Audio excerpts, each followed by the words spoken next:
نبی ابو جہل گیا، آقا سے اس نے یہ کہا، اگر ہو نبی بتلاؤ ذرا میری مٹھی میں ہے کیا۔ آقا کا فرمان ہوا اور فضل رحمان ہوا، مٹھی سے پتھر بولا لا الہ الا اللہ۔ بسم اللہ الرحمن الرحیم۔ عزیز ویور السلام علیکم، آپ تمام کا استقبال ہے پروگرام مرسی ٹو دی ورلڈز میں۔ یقیناً رسول اللہ صلی اللہ علیہ وآلہ وسلم وہ نور ہے جن کے صدقے میں ہم تمام کو پروردگار عالم نے اتنی رحمتیں عطا کی ہے، تو یقیناً آپ کو بھی کئی سارے معجزات سے نوازا ہوگا، اور ہمارے آج کے ایپیسوڈ میں ہم ڈسکس کریں گے ان میریکلز کے بارے میں، ان معجزات کے بارے میں جو آپ کو عطا کیے گئے۔ لیکن آئیے اس سے پہلے استقبال کرتے ہیں سسٹر ازمی زہرا رضوی کا۔ سسٹر السلام علیکم۔ وعلیکم السلام ورحمۃ اللہ وبرکاتہ۔ سسٹر سب سے پہلے آپ سے یہی جاننا چاہیں گے کہ اللہ نے جس شے کے صدقے یقیناً پوری کائنات کو بنایا تو آپ کو سب سے اعلیٰ بنایا، اور جب آپ کو سب سے اعلیٰ بنایا، آپ کے نور کو اتنا بہترین بنایا تو آپ کو بہترین تحفے بھی عطا کیے ہوں گے، اور ان تحفوں میں معجزے بھی شاید ہوں گے ہی۔ تو سب سے پہلے تو آپ سے یہی جاننا چاہیں گے کہ معجزے آخر ہوتے کیا ہیں، اور کیا آپ کو بھی اللہ نے تحفے میں معجزے عطا کیے؟ اعوذ باللہ من الشیطان اللعین الرجیم، بسم اللہ الرحمن الرحیم، اللہم صلی علی محمد وآل محمد وعجل فرجہم۔ بے شک یہ کیسے ممکن تھا کہ جب پروردگار عالم دیگر انبیاء کرام میں 1,24,000 انبیاء کرام یقیناً، تو اس میں سب سے زیادہ بافضیلت رسالت مآب کی ہستی یقیناً حضرت محمد مصطفیٰ صلی اللہ علیہ وآلہ وسلم کہ بارہا جب بھی آپ کا نام آتا ہے بے ساختہ کہنے کا دل کرتا ہے کہ ہر ایک ذرہ ذرہ آپ کے صدقے میں، پوری دنیا ہر ایک چیز آپ کے صدقے میں ہے۔ تو یہ کیسے ممکن تھا کہ دیگر انبیاء کو تو یعنی 1,23,999 جو انبیاء گزرے انہیں اللہ معجزہ دے اور آپ کو معجزے کا پاور نہ دے، تو یقیناً آپ کو بھی معجزے ہی نہیں صرف معجزات عطا ہو، بے شمار معجزات اللہ نے عطا کیے ہیں۔ لیکن یہ کہ معجزہ ہے کیا؟ اگر آسان لفظوں میں ہم سمجھنے کی کوشش کریں تو یہ کہ معجزہ اس امر کا نام ہے یا اس کام کو کہتے ہیں جسے کوئی عام انسان کرنے سے عاجز ہو، یعنی نہیں انجام دے سکتا ہے۔ وہ کام کہ جو صرف نبی یا امام یا معصوم ہستیاں ہی انجام بحکم پروردگار عالم دے سکتی ہیں، معجزہ اس چیز کا نام ہے۔ جیسے کہ ہم دیکھتے ہیں کہ حضرت موسیٰ علیہ السلام کی بات کریں تو ان کے پاس عصا تھی، اگر حضرت سلیمان کی بات کریں تو وہ ہر زبان جانتے تھے۔ جی بالکل، ایسے انبیاء کرام کے پاس بہت سارے معجزات موجود ہیں۔ اور معجزہ ضروری کیوں ہے، یہ بھی سوال جو آپ کا کہ کیوں ضروری ہے، تو یہ ضروری اس لیے ہے تاکہ اولاً تو یہ بات کہ ایک عام انسان کی فہرست سے ہٹا کر پروردگار عالم یہ واضح کر رہا ہے کہ یہ میرے خاص نمائندے ہیں، میرے خاص بندے ہیں جنہیں میں نے ہدایت کے لیے تمہاری بھیجا ہے۔ یہ چنندہ ہیں، یہ برگزیدہ ہیں، بہترین ہیں، بافضیلت ہیں، سب سے اعلیٰ ہیں اور معصوم ہیں، کیونکہ جو میں نے اختیار، جو پاور معجزہ کے ذریعے انہیں عطا کیا وہ میں نے عام انسان کو نہیں دیا ہے۔ تو بے شک ان کو اس فہرست سے ہٹانا کہ عام ہیں، عام انسان ہیں، نہیں، بلکہ یہ خاص بندگان پروردگار عالم ہیں۔ اور دوسرے یہ کہ معجزے کے ذریعے سے دراصل پروردگار عالم حق کو اجاگر کرنا چاہتا ہے کہ جو بات حق ہے اس کو لوگوں تک کے پہنچانے میں اگر لوگ شک و شبہ کر رہے ہیں تو اللہ اختیار دیتا ہے کہ معصوم ہستیاں معجزے کے ذریعے اس بات کو لوگوں کے سامنے جب پیش کرتی ہیں تو یہ چیزیں واضح ہو جاتی ہیں، کیونکہ یہ معجزہ عام انسان کے بس کی بات نہیں، یعنی حق جو ہے وہ لوگوں کے سامنے بالکل واضح ہو جاتا ہے، اس لیے معجزہ ضروری ہے۔ اور جو سوال آپ کا کہ یقیناً بے شمار معجزات رسالت مآب کو پروردگار عالم نے عطا فرمائے ہیں اور جو آپ کی ذات کے ذریعے اس دنیا میں بارہا آپ کی زندگی میں رونما بھی ہوتے رہے ہیں۔ جی سسٹر، آپ نے بخوبی ایکسپلین کیا ہمیں کہ معجزے ہوتے کیا ہیں اور یہ کیوں ضروری ہے۔ اب یہ تو ہمیں سمجھ آتا ہے کہ معجزے کیوں ضروری ہیں، ہم سمجھ چکے ہیں کہ یہ ایک ڈفرینس ہوتا ہے معصوموں کے بیچ میں اور ایک کامن مین کے بیچ میں۔ تو وہیں اگر ہم زندگی پر، آپ کی زندگی پر نظر ڈالیں تو اللہ نے ہر نبی کو معجزات عطا کیے تھے، لیکن اگر خاص کر بات کریں آپ کے معجزات کی تو کیا آپ کوئی مثالیں پیش کر سکتے ہیں؟ بے شک رسول خدا کی ذات گرامی کو اللہ نے سب سے زیادہ چونکہ بافضیلت بنایا اور سب سے زیادہ معجزات بھی عطا فرمائے، کیونکہ اگر ہم دیگر نبیوں میں دیکھیں تو چند معجزات انہیں اللہ کی جانب سے عطا ہوئے ہیں، لیکن رسول اللہ کی ذات گرامی کہ اللہ نے جو نبیوں کو یعنی جو 1,23,999 نبیوں کو معجزے عطا کیے وہ سارے کے سارے معجزات کا پاور اختیار رسالت مآب کو اللہ نے عطا وہ کر دیا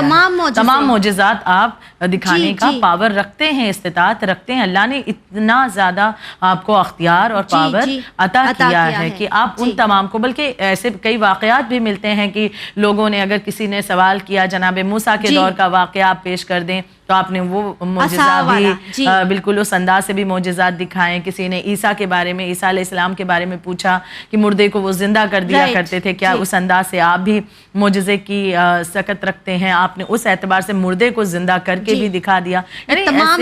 یعنی بالکل بے شک کی تمام تر معجزات کو یکجا کر کے اللہ نے آپ کو عطا فرما دیا کہ جو دیگر انبیاء کرام کو چند ایک ہی عطا ہوئے تھے. اور آپ کے معجزات میں چند ایک کا ذکر کروں، کیونکہ ہم اپنی پوری زندگی اگر آپ کے معجزات بیان کریں تو زبانیں اس باتوں کو نہیں پیش کر سکتی، پوری زندگی ختم ہو جائے. آپ کی وہ فضیلت، وہ مثالیں موجود ہیں. چند ایک کا ذکر کرتی چلوں کہ سب سے بڑی چیز کہ تقریر کا معجزہ کس اعتبار سے کہ اگر ایک علم والے کے درمیان آپ علم کی باتیں کریں تو وہ ان باتوں کو ذرا سمجھے گا کہ ہاں یہ بات کیا کر رہے ہیں، بالکل ریلیٹ کر سکتا ہے اور اپنی بات کو پیش کرنا بھی ذرا آسان ہو جائے گا. لیکن ایک ایسا ماحول کہ جہاں پر جہالت بھری پڑی ہے، کہ جہاں پر گمراہی عام تھی، جہاں پر گناہ بہت ہی زیادہ عام ہو رہا ہے. جاہلیت کس طرح کی تھی کہ اگر لڑکی پیدا ہو تو اسے دفنا دیا جاتا تھا، کر دیا جاتا، دفن کر دیا جاتا. تمام تر چیزیں، مثالیں پائی جاتی ہیں عربوں کی جہالت کا دور. اور ایسے دور میں رسول اللہ کا آنا اور اپنی اس دین کی تبلیغ کرنا تو وہ آپ کا معجزہ تقریر نہیں تھا تو کیا تھا کہ آپ کے وہ الفاظ کی جو اس طرح سے اثر رکھ رہے ہیں لوگوں کے کہ لوگ وہ جو جہالت پر اڑے ہوئے تھے کہ عربوں کا کیا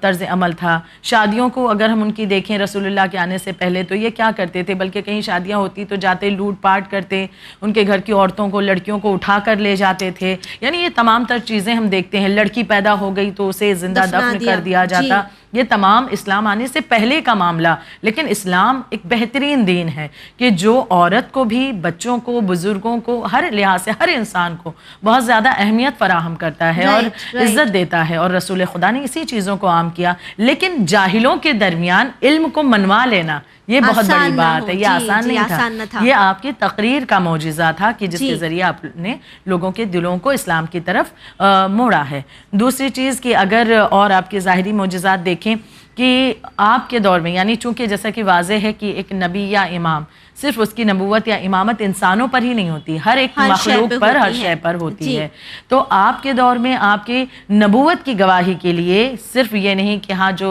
ایمان لائے ہیں، جو مسلمان ہو گئے وہ نبوت کی گواہی دے رہے ہیں، بلکہ چرند پرند کی بھی مثال موجود ہے کہ چرند پرند نے بھی، حیوانات نے آپ کی نبوت کی گواہی دی، سمندر کی مچھلیوں نے گواہی دی ہے، درخت جو ہے وہ جھک جایا کرتے تھے اور آپ کی نبوت کی گواہی دیتے. آغاز میں جو اشعار آپ نے پڑھے ہیں کہ اس اشعار کا ہی نچوڑ مثال دینا چاہوں گی کہ جو سنگریزے ہوتے تھے وہ رسول اللہ کے ہاتھوں پر کلمہ پڑھنے لگتے تھے. تو اس انداز سے وہ بھی نبوت کی گواہی دیتے ہوئے نظر آ رہے ہیں. ایسی بہت سی مثالیں پائی جاتی ہیں. اگر میں غلط ہوں تو مجھے کریکٹ کیجیے گا آپا. میں نے سنا بھی ہے کہیں پہ کہ ایک بار رسول اللہ راستے سے گزر رہے تھے اور جو آس پاس کے پیڑ تھے وہ انہیں جھک کر سلام کرنے لگے اور اس منظر کو دیکھ کر ایک عیسائی مسلمان ہو گیا. بالکل یقیناً صحیح بات ہے. اور اس طرح کی واقعات کئی مرتبہ پیش آتے تھے کہ لوگ دیکھتے تھے کس طرح درخت تو درخت خار، بلکہ جو پتھر ہوتے تھے وہ جھک کر کے رسول اللہ کی شان میں سلام پیش کرتے تھے، عرض کرتے تھے. تو اس طرح کے معجزات بھی ہیں. اور آپ کو کہ جیسے ابھی چند کا ہم نے ذکر کیا کہ جو نبیوں کو دیگر عطا کیے گئے وہ تمام معجزات کو یکجا کر کے پروردگار عالم نے آپ کی ذات گرامی میں رکھا تھا. تو اگر ہم تاریخ کا جائزہ لیں تو ایسی بے شمار مثالیں ملیں گی. کم وقت میں ہم چند مثالیں ہی پیش کر سکتے ہیں. بہترین ہم دیکھ سکتے ہیں کہ کس طرح جیسے ہر نور، ہر شے کو خلق کرنے سے پہلے آپ کے نور کو خلق کیا گیا. تو بہترین معجزات تھے جو آپ کو نوازے گئے. ساتھ ہی تمام انبیاءوں کے معجزات بھی آپ کو دیے گئے. تو وہیں سسٹر اگر ہم رسول خدا کو جس طرح ہم دیکھتے کہ بے شک اللہ نے کئی سارے معجزات سے نوازا ہے, تو اگر ہم بات کریں جسمانی معجزات کی تو وہ کون سے جسمانی معجزات تھے جو رسول خدا صلی اللہ علیہ وآلہ وسلم میں پائے جاتے ہیں جو کہ عام انسانی جسم میں نہیں ہوتے ہیں؟ یہاں پر ایک جملہ آغاز میں پھر سے ایک بار دہرانا چاہوں گی کہ وہ بشر پھر سے سن لیں کہ جو کہتے ہیں رسول اللہ تو عام انسان ہی تو تھے, بس تقوی کی ایک بلند منزل پر تھے لیکن تھے تو ہمارے جیسے عام انسان. تو وہ بھی سن لیں کہ عام انسانوں میں اللہ یہ فضیلتیں عطا نہیں کرتا کہ جو اگر ہم جسمانی لحاظ سے بھی بات کریں تو اللہ نے آپ کے جسم میں بھی کس طرح سے وہ چیزیں معجزات رکھے ہیں کہ جو دوسروں کے جسم میں نہیں پائے جاتے ہیں. تو لہٰذا چند کا ذکر کہ علماء خاصہ اور عامہ نے حضرت کے جسم اقدس کے بہت سے معجزات کا ذکر کیا ہے, جن میں سے چند کا ذکر کروں کہ جسم سے آپ کے خوشبو ایسی آتی تھی کہ جس راہ سے آپ گزر جاتے وہ کئی دن تک وہ راستہ مہکتا رہتا. تو اگر 2 روز بعد بھی لوگ گزرتے تو اس خوشبو سے یہ جان لیتے کہ یہ رسول خدا کا گزر یہاں سے ہوا. پھر آپ کا ایک جسم کا معجزہ یہ بھی ہے کہ پرچھائی آپ کی نہیں پڑتی تھی, یعنی اللہ نے کتنا محترم آپ کی ذات کو بنایا ہے کہ خدا یہ نہیں چاہتا کہ آپ کی پرچھائی پر بھی کسی کی قدم جو ہے پڑے, اس لیے اللہ نے آپ کی ذات میں پرچھائی کو نہیں رکھا. یعنی آفتاب سورج کی روشنی میں آپ آتے ہیں, کوئی بھی انسان جائے گا, سایہ اس کی پرچھائی آتی ہے لیکن آپ کی پرچھائی نہیں ہوتی تھی, سایہ نہیں ہوتا تھا. پھر آپ کے جسم کا ایک معجزہ یہ ہے کہ آپ کے جسم کو اللہ نے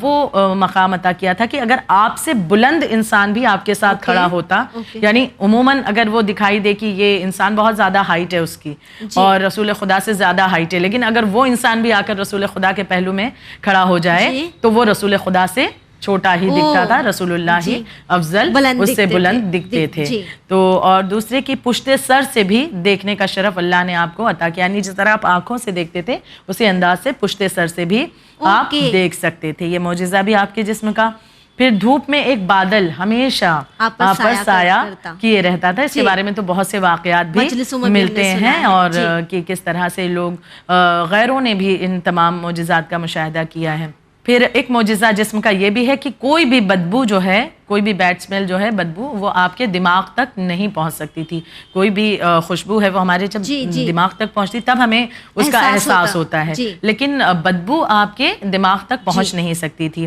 پھر آپ نیند کی حالت میں بھی اسی طرح سے سنتے تھے اور دیکھتے تھے جس طرح سے انسان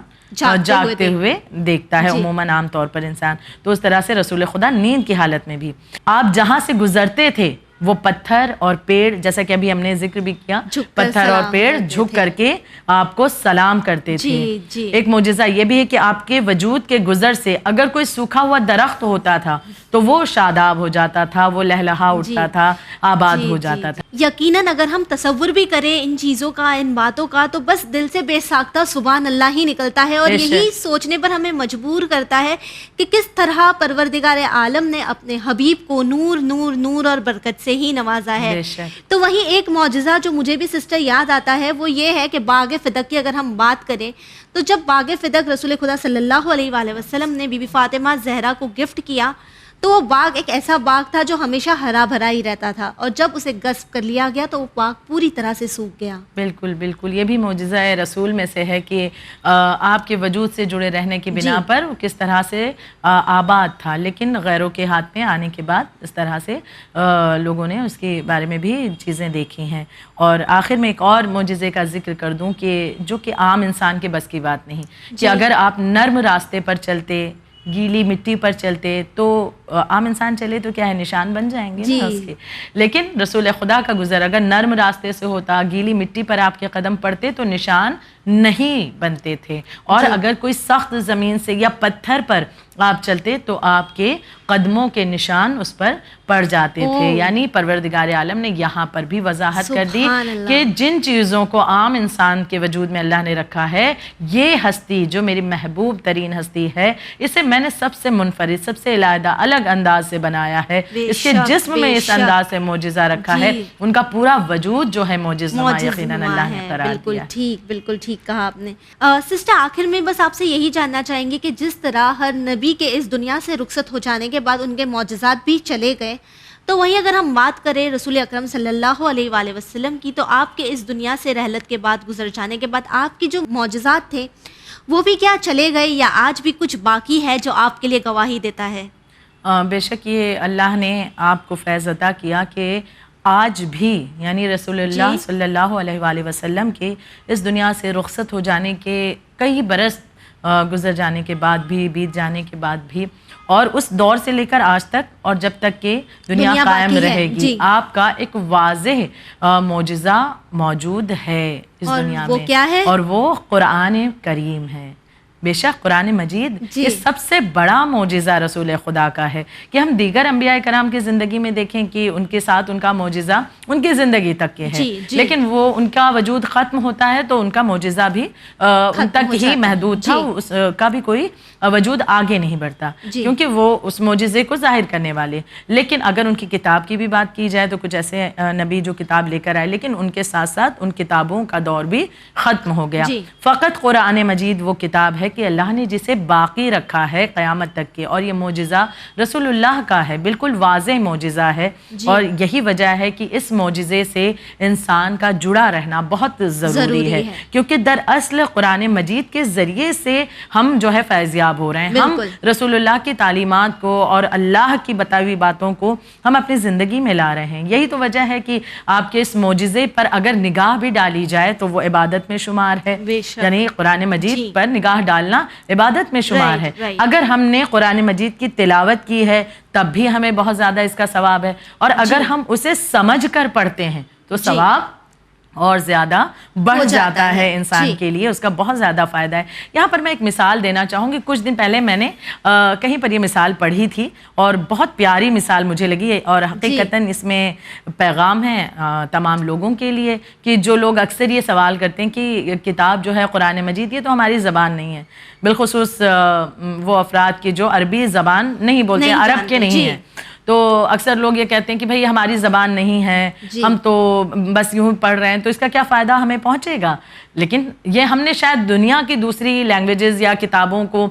سوچ کر یا ذہن میں رکھ کر کے یہ سوال کیا، کیونکہ ہم اس دنیا میں یہی تو بھائی تھنکنگ یہی ہے، سوچ یہی ہے، اور بات واضح یہی ہے کہ مثلا ہمیں ہندی آتی ہے اور اگر اردو انگلش نہیں آتی انسان کو اور اسے انگلش کی کتاب پڑھنے دے دی جائے تو اگر اسے صرف ریڈ کرنا آتا ہے، سمجھنا نہیں آتا، تو انسان یہی کہے گا کہ میں نے فقط ریڈ کر لیا، کوئی فائدہ نہیں ہوا مجھے، کیونکہ میں نے تو اسے سمجھا ہی نہیں ہے۔ تو اس زبان کو سمجھنا جب تک پوری طرح جانے نہیں تب تک ہم کیسے سمجھیں گے۔ لیکن قرآن مجید کا یہ معجزہ ہے کہ کس انداز سے، کہ میں ایک واقعہ اس کے بارے میں آپ کو سناتی چلوں کہ ایک مرتبہ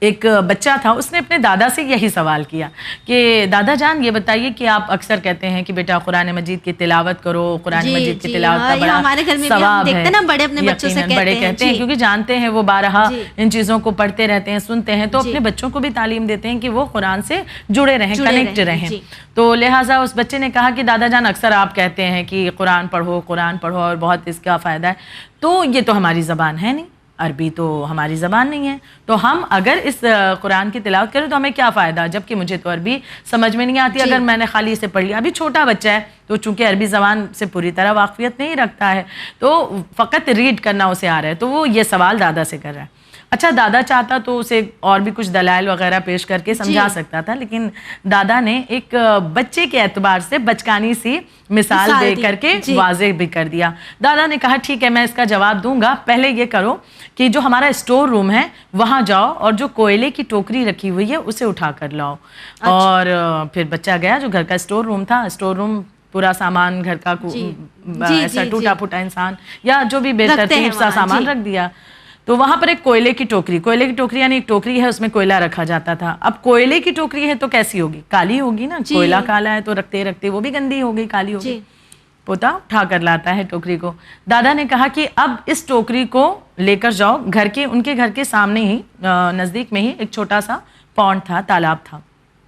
کہا کہ جاؤ اور اس تالاب میں سے اس ٹوکری میں پانی بھر کر لاؤ، باسکٹ میں پانی بھر کر لاؤ۔ دادا کے اس بات پر پوتے نے باسکٹ کو دیکھا، پھر دادا سے کہتا ہے کہ دادا جان یہ کیسے پاسبل ہے, ممکن کیسے, یہ تو باسکٹ ہے, جالی نما ہے, میں نے پانی اس میں بھرنا ہے, وہ پانی بہہ جانا ہے, تو میں کیسے اس میں پانی بھر کر لا سکتا ہوں. تو ایک مرتبہ جو اس نے کہا, دادا نے کہا بھائی میرا حکم یہی ہے, تمہیں پانی اس میں بھر کر لانا ہے. بچے نے سوچا ہوگی کوئی حکمت, مجھے دادا کی بات ماننی ہے. وہ ٹوکری کو لے کر جاتا ہے, اس میں پانی بھرتا ہے, اور لے کر جب تک آیا تو ظاہر سی بات ہے ذہنوں میں واضح کہ وہ پانی بہہ چکا ہے. دادا نے کہا پھر جاؤ پانی بھر کر لاؤ. دوبارہ بھیجا, تیسری بار بھیجا, 4 بار 5 بار, یہاں تک کہ کئی مرتبہ بچے کو دوڑایا, اور بچہ آخر میں یہ کرتا رہا کہ تیز دوڑ کر جاؤں, کچھ پانی بچ جائے تو دادا مجھے اس کام سے روک دیں. بہرحال آخر میں یہ ہوا, پانی نہیں بچا, بچہ تھک گیا, کہنے لگا دادا جان پوری زندگی میں اس میں پانی بھرنے کی کوشش کروں گا لیکن اس میں پانی نہ رکے گا, نہیں ٹھہرے گا. دادا نے کہا ٹھیک ہے اب رک جاؤ, اب میرے سوال کا جواب دو کہ جب یہ ٹوکری تم اسٹور روم سے لائے اس کی رنگت کیسی تھی؟ کہا کہ اس کی رنگت کالی تھی. کہا کہ جب تم نے اسے پانی میں ڈالنا شروع کیا کئی مرتبہ بار اب اس کی رنگت بتاؤ کیسی؟ اب بچے نے جو غور کیا کہا کہ اب تو اس کی رنگت تبدیل ہو چکی ہے, اب یہ تو صاف ہو چکی ہے. کہا کیا پانی اس میں ٹکا؟ کہا نہیں, پانی تو نہیں رکا, لیکن کیا مسئلہ ہوا؟ کہا کہ یہ کہ اسے پانی میں ڈالنے کی وجہ سے اس کی جو کثافت تھی, جو اس کی گندگی تھی وہ دور ہو گئی. اب دادا نے مسکرا کر کہا کہ اگر قرآن مجید کو بغیر سمجھے بھی تم پڑھتے ہو تو جو تمہارے باطن کا میل ہے, جو گندگی ہے, جو برائیاں ہیں, وہ بھی اسی طرح سے تمہارے وجود سے صاف ہوتی جاتی ہیں. اگر انسان بغیر سمجھے پڑھے تو اتنا فائدہ, اگر سمجھ کر کے قرآن مجید کو انسان پڑھتا ہے تو سوچی کتنا انقلاب اس کے وجود میں پیدا ہو جائے گا. تو یہ کتاب معجزہ اللہ نے بنا کر کے بھیجا, رسول خدا کا سب سے بڑا شاہکار, آپ کا سب سے بڑا واضح معجزہ ہے. اور دوسری اہم چیز کہ اہل بیت اطہار, اور اس کے لیے بالکل آپ نے اپنی زندگی میں بارہا فرمایا ہے کہ میں 2 چیزوں کو تمہارے درمیان گراں قدر بہت زیادہ وزنی اور اہمیت کی حامل 2 چیزوں کو تمہارے درمیان چھوڑے جاتا ہوں, ایک قرآن, دوسرے میرے اہل بیت اطہار. ان سے جڑے رہو گے تو حوض کوثر پر مجھ سے ملاقات کرو گے. تو یہ دونوں آج ہمارے درمیان موجود ہیں کہ پردہ غیب میں امام مہدی کا ہونا اور ہمارے ساتھ ہماری زندگی میں قرآن کریم کا ہونا. سسٹر بالکل ٹھیک فرمایا آپ نے, اور ہم تمام کو اسی کوشش کرنی چاہیے کہ ہم اپنے آپ کو اہل بیت سے اور قرآن سے جوڑے رکھیں. آپ نے اپنا قیمتی وقت دیا, اس کے لیے آپ کا بہت بہت شکریہ. ویورز, آخر میں بس یہی کہنا چاہیں گے کہ آج ہم پر بھی یہ فریضہ ہے کہ ہم قرآن مجید اور اہل بیت علیہم السلام سے اپنے آپ کو جوڑے رکھیں اور ان کی زندگی پر نظر ڈال کر اپنی زندگی کو بہتر بنانے کی کوشش کریں. اسی امید کے ساتھ ہمیں دیجیے اجازت, پر بنے رہیے چینل ون کے ساتھ, پیغام انسانیت. شکریہ.